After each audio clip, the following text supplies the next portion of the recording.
ලක්ෂණ රත්නායක. ඇත්තටම අපිට කියන්නේ අද අපි මෙතෙන් ආවේ ජනාධිපතිතුමාට සංදේශයක් බාර දෙන්න. මේ සංදේශයේ මූලික අරමුණ තමයි පළාත් සභාව අවශ්‍ය කරලා ඒ පළාත් සභාව සඳහා වෙන් කරපු බිලියන 10ක මුදල මේ ආපදාවට ලක් වෙච්ච ජනතාවට බෙදලා දීලා ඒ මිනිස්සුන්ගේ 2026 වසර මේ මිනිස්සුන්ගේ නගා සිටුමේ වසර හැටියට නම් කරලා මේ මිනිස්සුන්ට ගොඩ එන්න මාර්ගයක් පාදා දෙන හැටියට ඉල්ලලා තමයි අපි මේ සංදේශය ජනාධිපතිතුමාට බාර දුන්නේ සිංහල දීප ජාතික පෙරමුණ.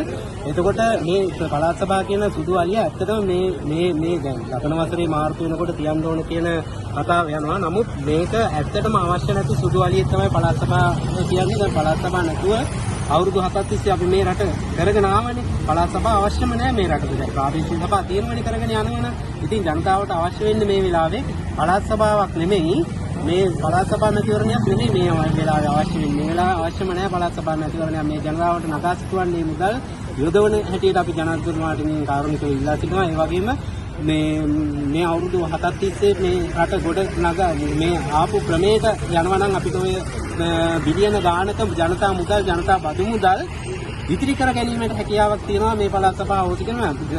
ජනාධිපතිතුමාට තුනක බලයක් තියෙනවා පාර්ලිමේන්තුව තුළ. අපි කියනවා ජනාධිපතිතුමාට කාරුණිකව ඉල්ලා සිටිනවා මේ පළාත් සභාව අවශ්‍ය කරන්න ඔබතුමා ගැසට්ටයක් දාන්න පළාත් සභාව කෙලින්ම අවශ්‍ය කරලා දාන්න. මේ රට මේක පුංචි රටක්. මේ පුංචි රට කෑලි 9කට කඩලා එක එක වෙනම පාලන ප්‍රදේශ බවට පත් කරන්න ඕන. ඉන්දියාව වගේ ලොකු රටක් නෙමෙයි මේක ප්‍රාන්ත වශයෙන් පාලනය කරන්න. මේක එක ආණ්ඩුවක් යටතේ පාලනය කරන්න පුළුවන්, ප්‍රධාන ආණ්ඩුවක් යටතේ පාලනය කරන්න පුළුවන් රටක්. ඒකින්ද මේ මහා ලොකු රටවල් නෙමෙයි මේක මේ කොටස් වලට බෙදලා පළාත් 9කට බෙදලා මේ පාලනය කරන්න පුළුවන්. ඒකින්ද මේ රට මේ තියෙන තත්ත්වෙම ඉදිරියට යන ගමන් මේ